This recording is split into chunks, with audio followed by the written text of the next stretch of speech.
सिंधुदुर्ग में मीडिया से बात करते हुए शिवसेना उद्धव बाळासाहेब ठाकरे के पूर्व सांसद विनायक राउत ने कहा कि आने वाली जिला परिषद और पंचायत चुनाव में वे इंडिया गठबंधन के तहत एकजुट होकर चुनाव लड़ेंगे। उन्होंने मंत्री योगेश कदम के दौरे पर तंज कसते हुए कहा कि यह नीतीश राणे की विफलता का सबूत है। साथ ही महाराष्ट्र को लुटेरे और दलालों के हवाले कर देने का आरोप भी सरकार पर लगाया। राज्य की तिजोरी खाली है लेकिन उद्योगपतियों के लिए प्रकल्प चालू है, यही अब महाराष्ट्र का दुर्भाग्य है, ऐसा राउत का दावा है। लोकांच्या समस्या मिटवण्यामध्ये त्यांना फार काय रस आहे असं मला वाटत नाही, पण एकमेकावर कुरघोडी करणं, भाजप विरुद्ध शिंदेगड, शिंदेगड विरुद्ध भाजपगड अशा पद्धतीचं घाणेरडं राजकारण सध्या सिंधुदुर्ग जिल्ह्यामध्ये मोठ्या प्रमाणात व्हायला लागलेलं आहे आणि एकाच कुटुंबाच्या हातात ही सगळी सत्ता गेल्यामुळे लुटारूंचा धंदा या सिंधुदुर्ग जिल्ह्यामध्ये सुरू झालेला आहे त्यांच्या माध्यमातून। योगेश कदम हे शिंदे गटाचेच मंत्री आहेत, ते महायुतीचे होऊ शकत नाही आणि भाजपवाले त्यांना मान्यच करत नाही आणि त्यामुळे या जिल्ह्यासहित संपूर्ण महाराष्ट्र सध्या या टवाळखोरांच्या हातात गेलेला आहे, दलालांच्या हातात गेलेला आहे आणि महाराष्ट्र लुटारूंच्या हातात गेल्यामुळे महाराष्ट्र भिकेकंगाल व्हायला लागलेला आहे। त्यामुळे योगेश कदम आले काय, नितेश राणे आले काय, इथे सुद्धा नितेश राणे पालकमंत्री आहेत, त्यांनी तो आढावा घेतला पाहिजे। मग योगेश कदमना काय यावं लागतं?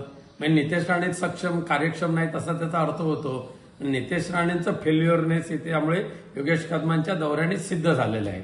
शिवसेना खरी शिवसेना आमचीच आहे, ती गद्दार गटाला शिवसेना म्हणून घेण्याचा अधिकारच नाही, परंतु त्यांना सुद्धा भारतीय जनता पक्षाने जी आताची रणनीती पाहिली ते त्या सगळ्या स्थानिक स्वराज्य संस्थांच्या निवडणुकीमध्ये भाजप एक हाती लढेल आणि शिंदे गटाला वाटण्याची अक्षता लावतील। मगाशी मी सांगितल्याप्रमाणे सध्या महाराष्ट्र हा लुटारूंच्या हातात गेलेला आहे आणि जनतेचा पैसा जो येतोय, रेव्हेन्यू जो येतोय, तो त्याची लूट करायची आणि स्वतःचे ठेकेदारांच्या माध्यमातून स्वतःचे खिसे भरायचे ही नीती सध्या महाराष्ट्रामध्ये सुरू झालेली आहे। एक तर बजेट पूर्णपणे कोलमडलेलं आहे आणि ते बजेट नसताना सुद्धा शक्तीपीठ सारखा महामार्ग जो अदानीसाठी आहे त्याला 86,000 कोटी म्हणजे 1,00,000 कोटीपेक्षा जास्त निधी खर्च करून तो रस्ता बनवण्यामध्ये सरकारची घाई चाललेली आहे। इथे अवकाळी पावसामध्ये शेतकऱ्यांना आधार द्यायला त्यांच्याकडे पैसा नाही आहे, ठेकेदारांनी ज्यांनी कामं केलेले त्यांना पैसा मिळत नाही आहे, पण तरी सुद्धा